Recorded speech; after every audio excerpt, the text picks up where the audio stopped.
Bismillahirrahmanirrahim. Assalamu alaikum. Welcome back to English with Ikram. Dear students and friends, today it's a question and answer session. In my WhatsApp group English with Ikram, many students and many friends have asked different questions. I am going to reply, I am going to answer all those questions. I will try to satisfy all the people, all the friends, all the students who have asked the question.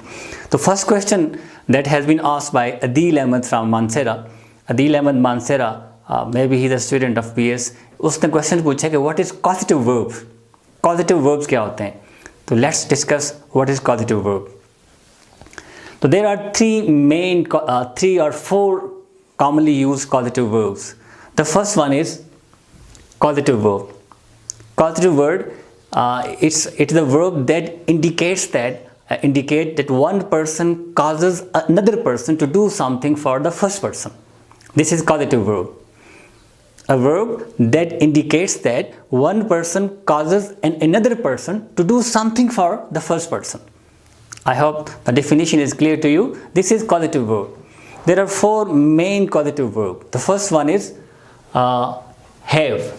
Have, get, make and let. These are normally used causative verbs. The first one is have. Let's discuss how can we use have as a causative verb.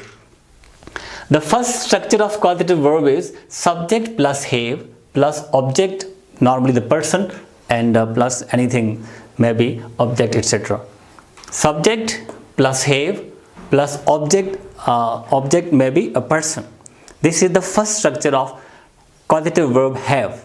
Let's take some example. For example, the teacher always has me to do his work. The teacher always has me to do his work.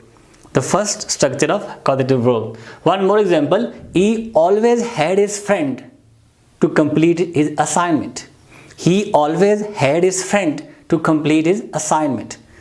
This is the first causative verb have. How do we use have? The first structure is subject plus have plus object. Object may be the person, and then to plus infinitive to do his work or to complete his assignment. This is the first structure. The second use of this causative verb have is the second structure is subject plus have plus object. Now it's a thing. Then past participle. V3, third form of the verb. Again I repeat, subject plus have. In the first structure there was person, object was person, and here the object, the function of object is performed by anything, and then past participle. For example, he had his hair cut. He had his hair cut. He had his shoes polished. He had his letter written. This is the structure, subject plus had plus object, anything, and then past participle form of the verb, or V3. So this is the use of first causative verb have. Okay, the next one is get. Again there are two structures. There are two uses of causative verb get.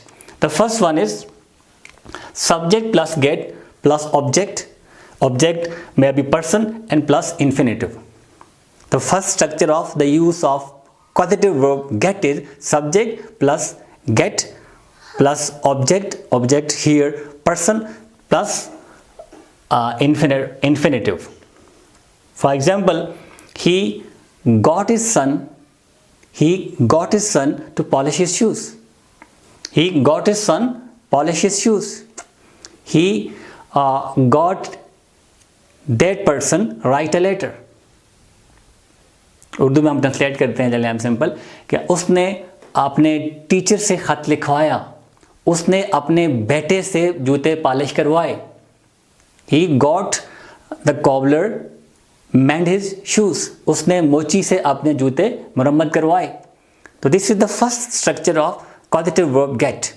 And then the second structure, the second use of causative verb get is subject plus get plus object. Here the object is thing, and then past participle. He got his hair cut. He got his shoes polished. He got the letter written.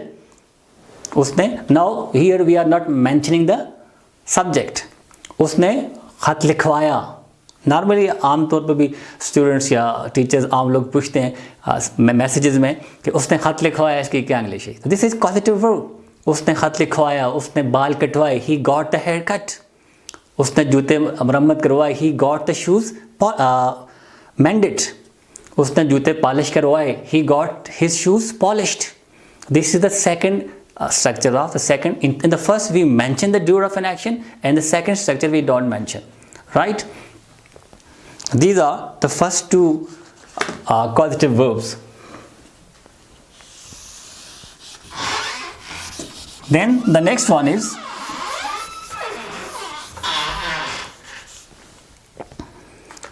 the third one is make. What is the structure of the causative verb make? Subject plus make plus object, here it's person, plus infinitive, or you can say V1, not infinitive, it's simply V1, base form of the verb, then object, etc. Let's take some example. I make him write a letter. Simply you can say I make him, or here you can I made him write a letter. I made him write a letter. She makes me laugh when I am sad. She makes me laugh when I am sad. जब मैं उदास होता हूँ तो मुझे हंसाती है. She makes me laugh when I am sad. This is the third causative verb, make. Then one more, the fourth one is let. The fourth causative verb is let. How can we use, for example, I don't let, this is structure, let plus subject, person or thing plus V1. I don't let my kids watch TV. I don't let my kids watch TV. His father won't let him marry that girl. His father won't let him marry that particular girl. I hope the concept of causative verb is clear to you. So this was the first question asked by Adil Ahmed from Mansera, and I hope Adil Ahmed your concept about the causative verb is clear. And if you have any query, any ambiguity, any question, you can ask in that particular group. I will answer to your question there, right?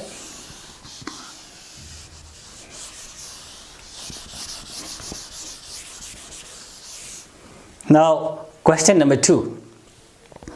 Question number 2 has been asked by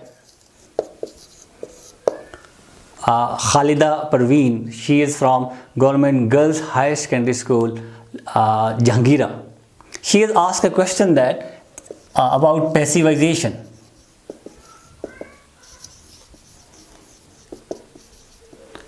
She has asked a question that if we can write a sentence in active voice, then why passivization? Why do we need passivization?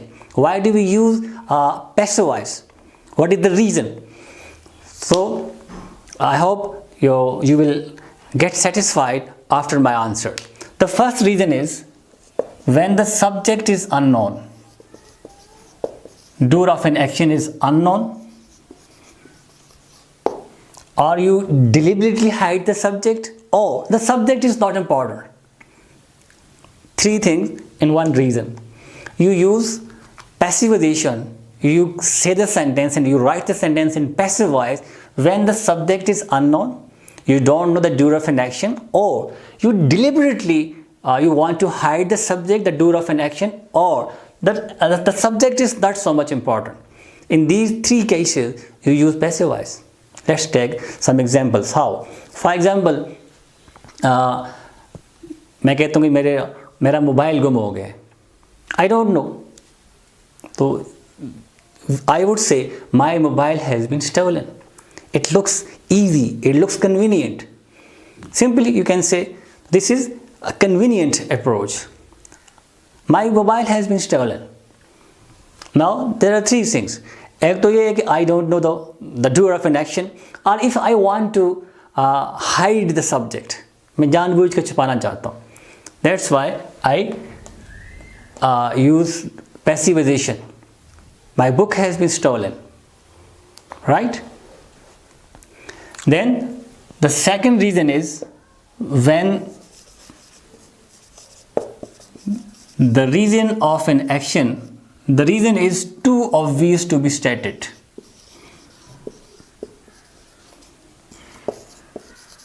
When the reason is too obvious to be stated. The reason of an action is so much clear that there is no need to mention that. किसी भी काम की reason इतनी obvious है, इतनी clear है कि उसको मेंशन करना थोड़ा awkward लगता है. For example, if you might have read in the newspaper, the murderer has been hanged. Now here in this sentence, there is no need to mention the subject. Everybody knows that whose job is to hang.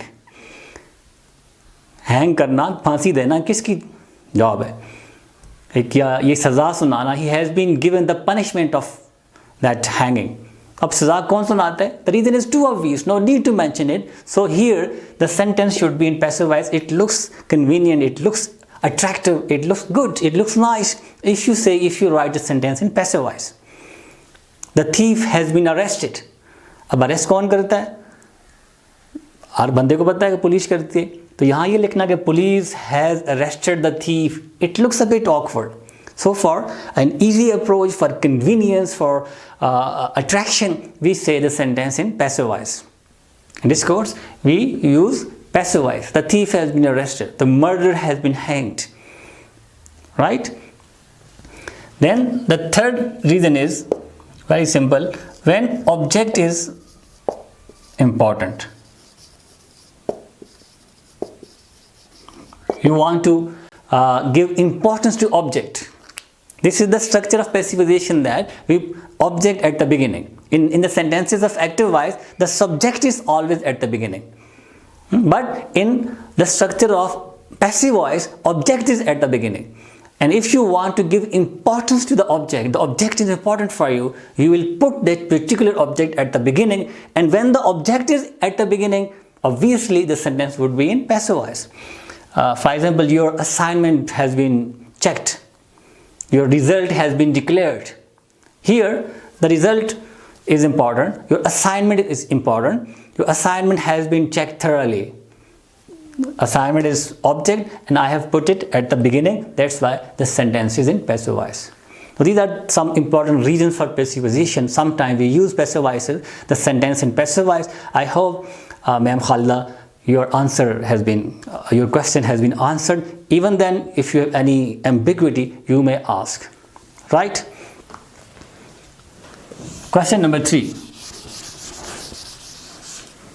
Question number 3 is also related with passivization. Sakleen Shah, a student of mine who is in Shohal Mazullah, he has asked this question that how can we change a sentence, a negative sentence from active voice to passive voice? I will record a complete video on passivization, but here just for your clarification, you may be preparing for your exam. आपके exams होने हैं तो उसके लिए आप तैयारी कर रहे होंगे. तो this is simple thing. This is simple structure. Whenever we make negative of any sentence, I have discussed in the structure of all the tenses, you can watch that video, we put not after the helping verb. And same is the case here in passivization. You have to put not after the helping verb. For example, he is not doing his work. This is present continuous tense. And I have discussed the structure of all the tenses. And what are you supposed to do? You will put the helping verb, object at the beginning. His work is. The sentence in affirmative is he is doing his work. If you change this sentence, this affirmative sentence in passive voice, it would be his work is being done by him. You have to put not after the helping verb. His work is not being done by him. This is very simple. The way you change an affirmative sentence from active voice to passive voice, in the same way you will change a negative sentence from active voice into passive voice. You have to just put not after the helping verb. I hope your ambiguity is clear now. Okay, now question number 4. Question number 4 of the day. This question is about subject and predicate. What is subject and what is predicate? And this question has been asked by Abid Kamal from Shangla. Abid Kamal from Shangla, he is asking about the subject and predicate. He is also asked the question about phrase and clause. I have given the link in that WhatsApp group. I have already recorded my video about phrase and clause. So this was not there. So I am going to explain for Abid Kamal what is subject and what is predicate. It's very simple. Subject is noun and pronoun based part of the sentence, and predicate is verb and object based part of the sentence. Whenever we write a sentence, we mention noun and pronoun, and whatever we say about that noun and pronoun, that is predicate. When this part, noun and pronoun, this is subject, and whatever we say about noun and pronoun, that is predicate. Let me give some example. Here is a sentence: the teacher is teaching tenses. In this sentence, the teacher, it's a noun. This is subject, and is teaching tenses, verb and object, this part, this is called predicate. The subject and whatever we say about that particular subject, that's predicate. One more example: she is cooking a dish. In this sentence, we have used the pronoun she. This is subject, and whatever we say about the subject, that is predicate. One more example: he lives in Shangla. He, it's a pronoun, this is subject, and whatever we say about him, about this pronoun, that is predicate. Lives in Shangla, this is predicate. Is that clear? Subject is noun and pronoun based part of the sentence, and predicate is verb and object part of the sentence. An object has predicate has two parts: verb and object. Verb, is in action. You can watch my video in detail about verb, and object is recipient, receiver of an action. And one more interesting thing that I want to mention over here: in normal sentences, the subject is always at the beginning of a sentence, but sometimes subject can also be at the end. How? Do you know? In certain proverbs, subject can also be at the end of a sentence. For example, here is a very common proverb: sweets are the uses of adversity. Here, adversity, it's a subject, and in this proverb, it's at the end of the sentence. So, Abid Kamal, I hope your question has been answered. Is there any ambiguity even then? You are not clear, you can ask a question in the comment box. Right? Last question. I told you that I will answer 5 questions daily. This is the last question, and this question has been asked by Meher Ali, an old student of mine from Garibullah. He's asking about voiceless and voiced consonant sound.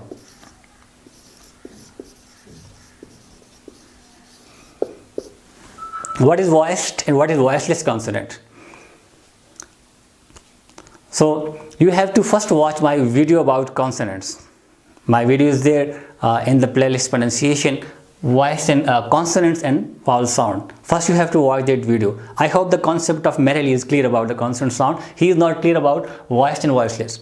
The simple thing is, Whenever, this is normal science, that whenever we produce a sound, the air that comes out. And when we produce a sound, and the vocal cords which are over here, if they vibrate, you feel some sort of vibration over here, some buzzing sound over here, that is voiced consonant. There are many rules on the basis of voiced and voiceless consonants.